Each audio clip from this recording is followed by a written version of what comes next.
les habitudes, la voie royale vers le succès et la richesse. Quel est donc le chemin qu'empruntent les personnes riches? Celles qui connaissent un succès éclatant, retentissant dans leur domaine.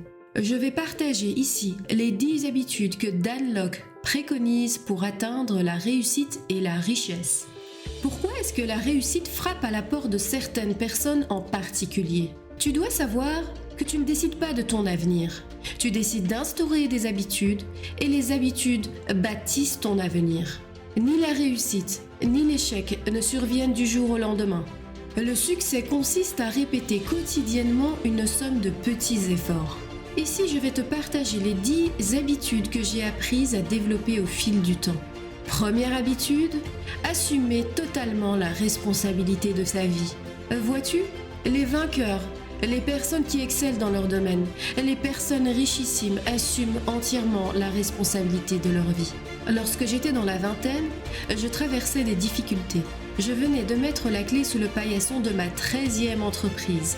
J'avais créé et sabordé 13 entreprises. À ce stade, j'étais perdue et je rejetais la faute sur tout le monde. Lorsque j'ai rencontré mon premier mentor, Alan, il s'est assis et m'a posé la question suivante. « Dan, qu'est-ce qui ne fonctionne pas ?» Tout, lui ai-je répondu, tout. Mes rentrées sont médiocres, je suis endettée, je subis tous ces échecs et je ne comprends pas. Les clients ne rapportent que des broutilles, le gouvernement n'aide pas, les impôts sont si élevés et l'économie est en mauvaise posture. Je pointais tout le monde du doigt et j'en voulais à la terre entière. Je n'assumais pas la responsabilité de ma propre vie. Et mon mentor m'a dit alors, tant que tu n'assumes pas totalement la responsabilité de ce qui t'arrive dans la vie, tu ne connaîtras pas la réussite et la richesse d'âme. À l'époque, je n'étais pas totalement convaincue par ce qu'il me disait. Je me pensais fautif, oui, mais pas à 100%. Il m'a dit que la responsabilité de ces échecs m'incombait entièrement. En effet, c'est moi qui ai choisi de fonder ces entreprises. J'ai choisi les associés, le temps consacré. Toute décision prise de mon propre chef en connaissance de cause a été le fruit de mon propre choix. Il m'a dit « Tu as pris des décisions et ensuite tu as agi en conséquence ». Depuis lors, j'ai pris totalement la responsabilité de ma vie. J'en ai fait même une déclaration. Je me dis tous les jours « J'assume ma vie ». Il m'appartient de décider et il t'appartient aussi de penser comme ça. Blâmer ou entreprendre avec succès, il faut choisir. Mais les deux ensemble ne font pas bon ménage. Deuxième habitude, réfléchir avec précision à ce que tu désires. La plupart des gens ne réalisent pas leurs désirs, car ils ne les définissent pas. Mon mentor m'a dit « Dan, tu dois te fixer un objectif ». Je n'avais encore fixé aucun objectif, et il m'a demandé d'en fixer un. Il m'a dit « Que veux-tu vraiment ?» À l'époque, j'étais jeune. Je pensais que ce que je voulais vraiment, c'était posséder la Mazda RX-8, de couleur rouge, flamboyante, moteur rotatif. Je pensais qu'en faisant l'acquisition de cette voiture, j'allais réaliser un rêve. C'était mon seul rêve d'ailleurs. Je me disais que ce serait tellement génial si je pouvais conduire cette voiture. Il m'a dit très bien, fixe-le comme objectif, puisque c'est ton désir, et je l'ai fait avec enthousiasme. Avant de me fixer cet objectif précis, je travaillais simplement pour subvenir aux besoins de ma mère. Mais avec sa question, j'avais changé de mentalité. J'avais un rêve en tête, quelque chose qui me motivait, quelque chose que je pouvais sentir intérieurement et admirer, un objet de ma concentration. Je possédais déjà un ancien modèle de Mazda, mais je voulais acquérir un nouveau modèle. C'était mon rêve. Donc il est très important que tu définisses avec précision ce que tu désires. Troisième habitude, croire fermement à la réalisation du désir. La formule n'est pas compliquée. Il faut croire que c'est réalisable. Pas seulement pour les autres, mais pour toi d'abord. Pour moi, par exemple, il s'agissait de conduire un nouveau modèle de Mazda. Je me disais, si je parvenais à me concentrer sur ça, alors mon rêve est susceptible d'être réalisé. Et le rêve ne paraissait pas surréaliste. Car je ne voulais pas de voiture de luxe. Je voulais simplement conduire une nouvelle voiture, plus sportive. Donc il faut y croire. Croire que c'est possible. Croire pour toi que c'est possible. Quatrième habitude, les personnes richissimes visualisent leur succès. Alors voilà ce que j'ai fait. Une fois que j'ai déterminé mon objectif, une fois que j'ai assumé totalement la responsabilité de ma vie et que je suis sûre de la réalisation de mon rêve, j'y crois, je visualise le succès. J'ai découpé dans un magazine l'image de la Mazda que je convoitais et je l'ai collée sur mon tableau de visualisation. Je prenais le temps de poser un regard tous les jours. Je visualisais pour voir à quoi elle ressemble. Je fermais les yeux et je pouvais voir l'intérieur de l'habitacle. Je me voyais manipuler la boîte de vitesse. Je pouvais voir avec précision tous les éléments intérieurs. Je ressentais l'effet du cuir du siège sur ma peau également. Je procédais à cette visualisation inlassablement, jusqu'à ce que cette voiture imprègne mon esprit, à un point tel que l'image était très nette. Je pouvais sentir la voiture, ressentir la conduite, et je me disais « je la mérite, cette voiture est le fruit de mes actions ». Donc l'habitude numéro 4 consiste à visualiser chaque jour sa réussite et sa richesse. Habitude numéro 5. Les personnes riches, les vainqueurs, s'approprient leur succès à l'avance.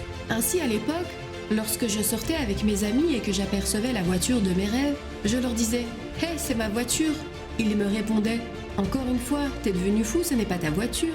Ils ne me croyaient pas, mais je leur disais à chaque fois que c'était ma voiture. Je me comportais comme si elle était déjà à moi. Attention, je ne mentais pas, je ne proférais aucun mensonge. Simplement, je me conditionnais. Je me comportais comme si les résultats s'étaient déjà produits. J'agissais comme si la voiture m'appartenait déjà, le contrat était déjà conclu. La plupart des gens attendent de palper les fruits de leurs actions et ensuite seulement ils ont le sentiment d'être méritants, alors qu'il faudrait d'abord croire que nous les méritons avant de récolter les fruits. C'est donc l'inverse. Habitude numéro 6. Les personnes qui excellent sont disposées à en payer le prix. Le rêve, les croyances, c'est une chose. Mais en définitive, il te faudra agir. Tu devras accepter de fournir tous les efforts. Quand mes amis allaient au pub, qu'ils faisaient la fête et qu'ils perdaient tout simplement leur temps, moi je travaillais. Je carburais jour après jour de longues heures. J'étais absorbée par le travail car je voulais payer le prix et je ne prenais pas de congé ni de pause. Alors l'une des questions que tu dois te poser est la suivante. Quel sacrifice es-tu prêt à consentir pour la réussite et la richesse? Quels sont tes renoncements? Sur quoi es-tu prêt à faire l'impasse? Parce qu'il y aura toujours une contrepartie. Toujours. Habitude numéro 7.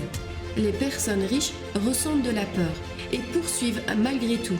Beaucoup de personnes pensent que les personnes qui réussissent ne sont pas habitées par la peur. Bien sûr que nous avons nos peurs, nos doutes, et oui, parfois nous craignons de prendre des décisions. Nous restons des êtres humains après tout. La seule différence, c'est que nous ne laissons pas la peur nous arrêter. La peur ne dicte pas nos actions. Nous ressentons de la peur comme toi, mais nous agissons tout de même. Je me souviens avoir dû contacter par téléphone des gérants d'entreprise, entretenir des conversations froides pour décrocher des clients. Avais-je peur? Tu n'imagines même pas. Étais-je nerveux? Bien sûr que oui. Est-ce que les rejets étaient désagréables? Sans aucun doute. Je ressens la crainte et j'avance coûte que coûte. Je ressens la peur et je poursuis tout de même. Je ressens la peur et je continue sur ma lancée. Ne lâche pas le morceau. Habitude numéro 8. Solliciter un mentor. Les personnes riches sollicitent un mentor. Les personnes qui ne réussissent pas, la plupart du temps sont dotées d'un ego surdimensionné. Je te prie ici de m'écouter attentivement. Ton ego est de mauvaise compagnie. Il n'est pas ton ami. Ton ego te détruira. Lorsque je faisais les choses à ma façon, mon ego m'a empêché de solliciter un mentor, jusqu'à ce que je tombe sur mon premier mentor. Personne n'a la science infuse.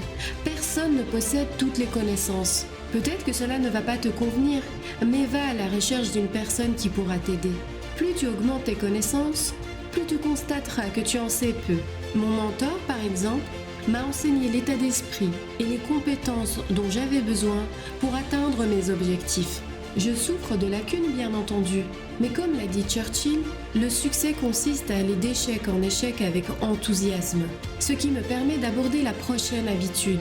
Les personnes qui excellent sont enthousiastes. Tu remarqueras les personnes fortunées, leur jauge d'énergie est si élevée. Les personnes aux revenus faibles ont également un faible niveau d'énergie. Ils n'accomplissent rien, ils ne sont pas productifs, ils ne parviennent pas à entreprendre quoi que ce soit. Il leur manque l'énergie, la vitalité, l'enthousiasme, l'endurance propice à la réalisation de leur but. Et comment pourrais-tu accomplir quoi que ce soit sans passion ni enthousiasme? Il se peut que tu ne sois pas expert dans ce domaine. Mais si tu y crois, si tu te montres enthousiaste, passionné, incroyablement passionné, tu parviendras à concrétiser tous tes objectifs. L'habitude numéro 10. Les personnes riches s'engagent à évoluer constamment. Après avoir suivi à la lettre tout ce que j'ai cité précédemment, j'ai donc accepté de payer le prix. J'ai agi comme si j'avais déjà atteint le résultat. J'ai sollicité un mentor. J'ai poursuivi mes efforts inlassablement. Et in fine, j'ai eu la voiture. J'étais tellement excitée lorsque je me suis rendue chez le concessionnaire. À ce stade, j'avais déjà réalisé plusieurs tests de roulage. À plusieurs reprises, je connaissais parfaitement le véhicule que j'allais acquérir. Le vendeur, ce jour-là, a dit que c'était la première fois qu'il vendait une voiture aussi rapidement. Une fois tous les documents complétés, j'ai pris le volant de ma nouvelle voiture et je l'ai sortie du parking. J'étais tellement heureux. Je me pavanais le bras au volant. Et tu sais quel sentiment j'ai éprouvé à ce moment-là précisément? La paix. J'ai vécu ces moments dans mon esprit tellement de fois. J'ai eu le sentiment qu'elle m'appartenait déjà, car je l'ai visualisée de nombreuses fois. J'étais dans un tel état de quiétude. Et c'était grandiose d'avoir ces sentiments. Une sorte de déjà-vu, car je m'étais joué la scène tellement de fois. Ensuite, je m'étais fixé d'autres objectifs, car les personnes riches cherchent toujours à s'améliorer. Elles cherchent toujours à s'améliorer. Si tu veux bénéficier d'une vie plus saine, tu vas devoir te pencher sur la nutrition et le sport, n'est-ce pas? Si tu veux devenir un véritable cordon bleu, tu apprendras les nouvelles recettes et tu suivras d'autres chefs, n'est-ce pas? La logique que je veux t'enseigner ici est similaire. Si tu veux connaître la réussite, elle doit faire l'objet d'une étude de ta part. Tu devras prendre la réussite au sérieux car elle exige des efforts. Alors parmi les 10 habitudes que je viens d'évoquer, quelles sont celles qui t'intéressent le plus? Quelle est celle que tu souhaites suivre particulièrement aujourd'hui?